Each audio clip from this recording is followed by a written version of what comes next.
সুশাসন জমানায় বিকাশ ত্রিপুরায় আমলা ও ঠিকাদারদের দুর্নীতি ঝাঁকিয়ে বসেছে এমন চিত্র ধরা পড়ল রাজধানীর বিবেকানন্দ ব্যায়ামাগারে।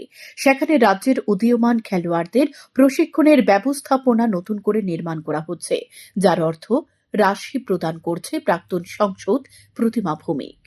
সে কাজ তদারকি করছে আগরতলা পৌর নিগম। একজন ইঞ্জিনিয়ারকে সেখানে দায়িত্ব দেওয়া হয়েছে।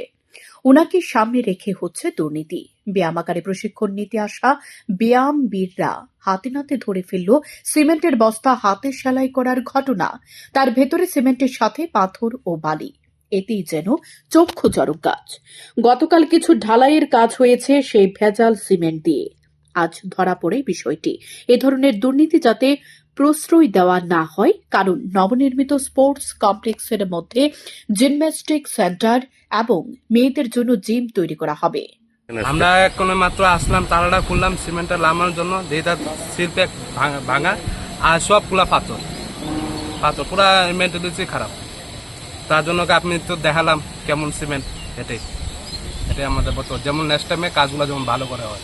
আমাদের ব্যায়ামাগারে আমরা সবাই 20 টাকা 50 টাকা চাঁদা দিয়ে তুলি। আমাদের অর্থনৈতিক ইজ্জত বলতে প্রতিমা ম্যাডাম আমাদেরকে কাজটা দিয়েছে।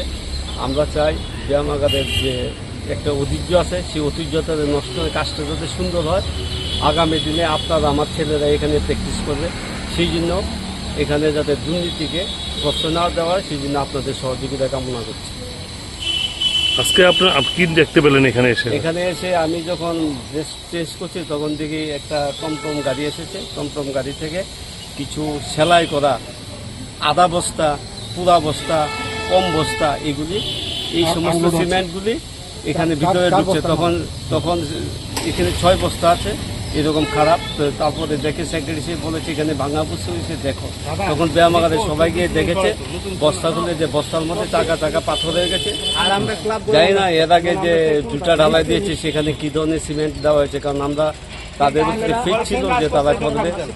কিন্তু বর্তমানে যদি এই ধরনের থাকে তাহলে তো আমাদের রাজ্যের বা ত্রিপুরা কীভাবে ডেভেলপমেন্ট হবে, যেখানে প্রধানমন্ত্রী বলছে শক্ত ত্রিপুরা, সুস্থ ত্রিপুরা এবং যাতে সুন্দরভাবে কাজ হয়, সেটা তো হচ্ছে না। সেটা কি হচ্ছে, প্রশাসনের বদনাম হচ্ছে কিছু লোকের জন্য। এদিকে এই বিষয়ে ইঞ্জিনিয়ারকে জিজ্ঞাসা করা হলে তিনি জানান, সিমেন্টগুলো মেয়াদ উত্তীর্ণ, 3 মাসের বেশি কোনো সিমেন্ট থাকে না। বিষয়টি উনার নজরে আসা মাত্রই সাথে সাথে নির্দেশ দেওয়া হয়েছে সিমেন্টের বস্তাগুলো ফেরত পাঠিয়ে নতুন সিমেন্টের বস্তা আনার জন্য। তারপর সে মোতাবেক নতুন সিমেন্টের বস্তা এনে কাজ শুরু হয়েছে। তিনি সাংবাদিকদের এক প্রশ্নের উত্তরে বলেন, বস্তায় হাতের সেলাই ছিল কিনা সেটা যাচাই করার দায়িত্বে রয়েছে প্রকিউরমেন্ট এজেন্সি, তারা এ বিষয়ে বলতে পারবে। তিনি আরো বলেন, এর নির্মাণ কাজ সবসময় আগরতলা পৌর নিগমের কর্মীরা দাঁড়িয়ে থেকে করাচ্ছে। এই কাজের ঠিকাদারের নাম হল দেবপ্রসাদ দত্ত। আপনি আছেন ইঞ্জিনিয়ার হিসেবে, তো আপনি এখানে মাল যে মেটেরিয়ালসগুলো আনা হয়েছে, কি বলবেন এই মেটেরিয়ালসগুলো নিয়ে? এখানে যেটা নিয়ে অভিযোগ ছিল, 3-4 বস্তা সিমেন্ট এর মধ্যেই চলে এসছে আজকে সকালে। এগুলি প্যাকেট চেক করে দেখা গেছে, কারণ এখানে গতকালকে অবধি আজকে অবধি যে সিমেন্ট দিয়ে কাজ করিয়েছে ক্রাউন সিমেন্ট, ভালো সিমেন্ট, হঠাৎ করে এই যে টমটমটা আছে আপনি দেখতে পাচ্ছেন, এটা দিয়ে 3-4 ব্যাগ সিমেন্ট এসছে। তো আমাকে ক্লাবের সেক্রেটারি সাহেব আমাকে জানিয়েছে যে স্যার এখানে আসুন, সিমেন্টগুলো তো ভালো নয়।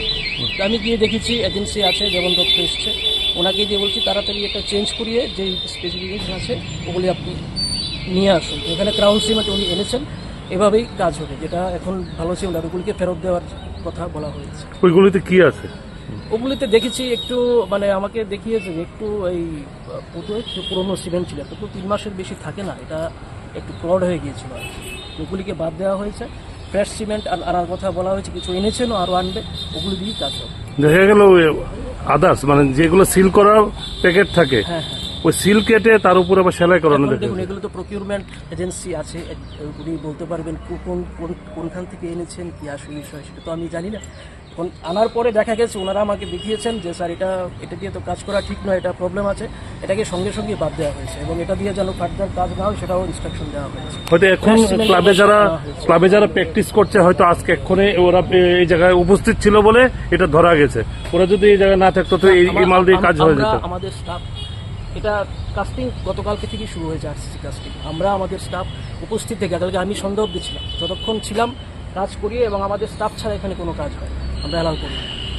ওনারা দেখেছেন, ওনারা ক্লাবে আছেন, আমরা ওনাকে ধন্যবাদ জানাই যে ওনারা এই কোঅপারেশন করছেন। কাজের শুরু থেকে ওনারা আমাদের পাশে রয়েছেন, যাতে গুণগত মান, এটা এনপিলেডের প্রতিমা ভৌমিক ম্যাডামের দেওয়া অর্থে কাজ হচ্ছে।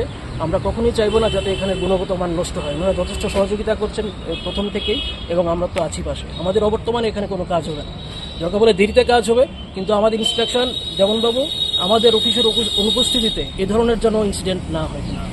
এভাবেই চলছে তথাকথিত দুর্নীতিমুক্ত প্রশাসন। ঢালাও উন্নয়নের স্লোগান সরকার তুল্য, বাস্তব অন্য কথা বলছে। এর খোঁজ সরকারের কাছে অবশ্যই আছে, অথচ নজর এড়িয়ে চলেছে। কারণ এর দায়িত্বে যারা রয়েছে তারা মণ্ডল নেতাদের ম্যানেজ করে কাছে নিয়েছেন। এই দুর্নীতি করলেও সরকার কিছুই জানে না।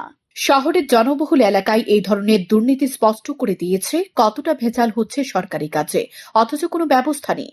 যাই হোক, ঘটনাটি জনসম্মুখে আসার পর এখন দেখার বিষয় দপ্তরের বিরুদ্ধে কি ব্যবস্থা নেওয়া হয়। শ্যামল টিভি।